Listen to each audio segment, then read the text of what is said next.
Once again, good morning, everybody. My name is Hádli Gamble. I am the Chief International Anchor for IMI, and it is thrilled for me to be here at the World Government Summit and interviewing these three gentlemen. I'd like to introduce them briefly. America's 70th Secretary of State, Mike Pompeo. His Excellency Anwar Gargash, he's the diplomatic advisor, as you all know, to the President of UAE, and Fred Kemp, who is the CEO of the Atlantic Council. Gentlemen, welcome. We're talking about the geopolitical reset. I want to kick off with His Excellency. Our governments talk regularly. Do you believe that Donald Trump is going to hit Iran? Softball to start. Well, I think, I don't know what's going on in President Trump's mind, but I can give you the view from the region, the view from the UAE. I think that the region has gone through various calamitous confrontations. I don't think we need another one, but I would like to see direct Iranian American negotiations leading to understandings that we don't have these issues every other day. It is extremely important that many of the key issues that have rocked the bilateral relationship and has had an impact on the region, and foremost amongst them is the nuclear issue, is addressed directly, and that it doesn't become a source of instability and a source of questions like these every year or two. Thank you. In your mind, is the Iranian regime closer to being neutralized than in the past? And what I mean by that is, are they, at least in your mind, not as close to obtaining that nuclear capability? Well, I think from everything that I know, Iran today needs to reach a deal. I think Iran, on the one hand, has suffered geopolitically, and at the same time, its economy needs to rebuild itself, and to rebuild that, they need to rebuild their relationship with the United States. I think through reaching a deal, a political deal, a wider geostrategic deal, that will actually be beneficial to the area. The Iranians are also helping themselves in ultimately what they need, which is rebuild their economy. Mr. Secretary, you worked side by side with President Trump during the first administration. We understand that Steve Witkoff is going to be meeting with his Iranian counterpart in Istanbul in just a few days from now. Do you believe they'll get a deal done? Oh, goodness. First of all, it's great to be with you all. Second, when I talk about Iran, I always like to do full disclosure. They're still trying to kill me, so I'm biased, for sure. $1 million bounty on my head, which my wife thinks is a little low. No, it's unimaginable that there can be a deal, to me. We've had a deal with the Iranians multiple times. They have cheated and lied and avoided compliance with every deal they've signed. I watched President Trump. I was there. I recommended to the president that he withdraw from the previous nuclear deal that we had agreed to under President Obama. I think they may come away with some set of understandings, but to think that there's a long-term solution that actually provides stability and peace to this region while the Ayatollah is still in power is something I pray for but find unimaginable. In your mind, do you believe that we'll see Donald Trump pull another Venezuela in Iran?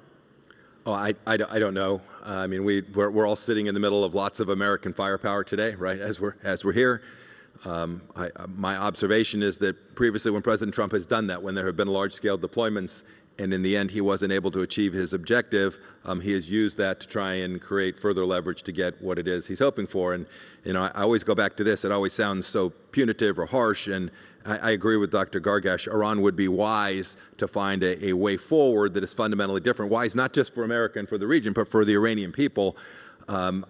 It's hard for me to see the current leadership, the current regime actually change in that way. And so I think President Trump will continue to be determined to try and drive that. All we had asked was exactly what Dr. Gargash spoke to. Just like, be normal. Like, we're not asking them to do anything special, anything different. You know, we've had long conversations about the Emiratis on enrichment inside of their country, right? Big fights on the 1, 2, 3 agreements. To think we're going to allow Iran to enrich something that they have continued to demand their right to do is not something I think they will give up on, and not something I think President Trump will walk away from as a demand either. So, Fred, Iran on the ropes. We've seen what the president was able to accomplish with Venezuela. An overwhelming majority of Venezuelans, by the way, as we know, support his move there. In your mind, how is this playing back at home? Because in one sense, it seems as if the president is winning, but those are in his own party. Many of them are unhappy with the way that the president is dealing with the world. So first on Iran, the regional spoiler is in deep trouble, and so the president is looking at a situation where Iran is naked in defense, has shown it can't really effectively hit Israel, number one. Number two, its proxies are down. The Hamas and Hezbollah, Houthis less so, but also in trouble. So regional behavior is gone. Third, its economy is in really bad shape, terrible shape. And fourth, you have a president who understands that this is a moment in time where you can change Iranian behavior one way or the other. And I don't think he's going to leave Iran before he has a way to do that, whether it's through talks, or at least he's going to do it through talks or through other means. And I understand their intelligence is pretty good about what's going on in Iran. In terms of how it plays at home, you know, whenever the president has a success, it's going to help him. On the other hand, his base is saying, well, look at our affordability problems, look at all the things you promised to do when you became president, and are you not focusing a little bit too much on international affairs? But the president sees that's where his legacy is going to be. And so he's made, he's brought NATO to a higher range of spending. Maduro is gone as leader of Venezuela. He talks himself about ending, 8 wars. He's looking at the Nobel Peace Prize. So if you're looking at the rest of your term, inflation up or down is not going to make your legacy, while foreign affairs is probably more likely to. So I think he stays on the track. So he's looking for the Nixon moment. Even though it will make his base unhappy, and we're going into midterm elections in November, where the Republicans are more than likely to lose the House of Representatives. Beyond Iran, Your Excellency, I have to ask you specifically about what we've been seeing over the last several months on social media channels and on traditional media channels as well, right here in the region, and that is a lot of anti-UAE rhetoric. When is this country going to fight back? Well, I think we have to sort of separate the noise from the reality. I think that if you look at a lot of the anti-UAE rhetoric, it's really a potpourri of different excuses for our regional role. It is our economic success. It is our program of, diversity, and so on and so forth. I think the main thing is as I said, to separate the noise from reality. If you go a little bit step higher than social media, you don't see so much of that there. So a lot of these are bots, etc. Let me give you just a small example here. I was reading a message that said we were getting 45,000 hate tweets every day on the Sudan issue and on our position in Sudan. And suddenly Yemen was an issue, and suddenly the Sudan bots were reduced from 45,000 to 3,000 a day. So the whole group moved on to another file. I think the UAE will actually continue to be a trailblazer in the region. I think we will pursue economic policies that are quite ambitious. We will diversify. We will continue creating a very diversified society and economy. We understand also the world today is not only multilateral but also multipolar. We will try and make it more multilateral rather than multipolar by building friendships and by building networks, etc. I think we will also continue championing the issue of peace in the region through the Abrahamic Accords and others. And we will also continue in addressing also extremism, whether it's from the Muslim Brotherhood or others. Now, if you have a program like that, ambitious and forward-looking, then expect a lot of criticism. So you either do the right thing or you can, dig a hole and stay in your hole. So we will not dig a hole and stay in the hole. We'll do the right thing. Mr. Secretary, we've seen U.S. President Donald Trump catching a lot of flack from European leaders in the last couple of weeks at Davos. Opinions were divided. If you were at the USA House, people were extremely proud of the U.S., and I think elsewhere people were looking askance, perhaps. During the first administration, I was there at the NATO meeting when President Trump essentially said to NATO leaders, "You're not spending enough, and you're in deep trouble when it comes to energy security." I was there too. You were there too. Yeah. In your mind, is this what the president's looking for? A reset with Europe that forces them to confront their own reality? I think you have to place this in context of his vision, right, for how he thinks about security and deterrence, right? He stares at the problem in Europe and says something that just annoys the hell out of the Europeans, for sure, right? He says, truth? What he says is, hey, Vladimir Putin didn't invade Europe on my watch. He invaded under President Obama. He took Crimea, and then he didn't for 4 years, and then he went back at it again when I left. And you can say it's good luck. I've had people tell me it was, my Christian faith. But in the end, it was a deterrence model that I think worked. And he stares at Europe and says, get your act together. Not only spend more of your money on things related to security, right? We talk about 2% or 5% of GDP. That's great. But the most important thing, and Dr. Gargash, you hit on this, the most important thing is continuing to move our economies forward. That's, in the end, how you really get peace, is to have a growing economy. And Europe has demonstrated a consistent inability to achieve that.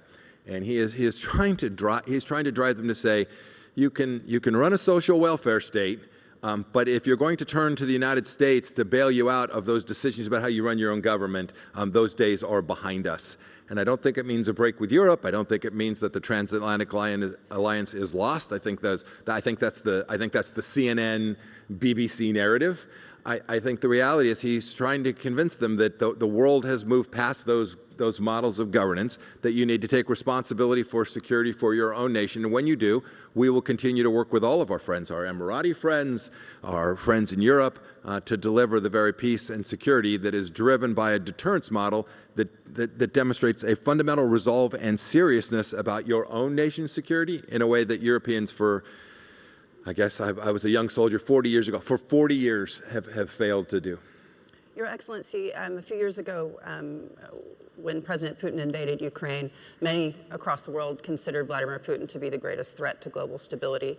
Today, if you speak to many on the American left and many in Europe and many around the world, they'd say Donald Trump is the greatest threat to international stability. In your mind, what is the greatest threat to stability today, globally? Well, I think it depends. I mean, if you look at it globally, the relationship between the United States and China is a major, indicative issue for all of us. As long as that relationship is managed well, as long there is a clear, I won't say partnership, but it's controlled competition, etc., then I think this is an important part here.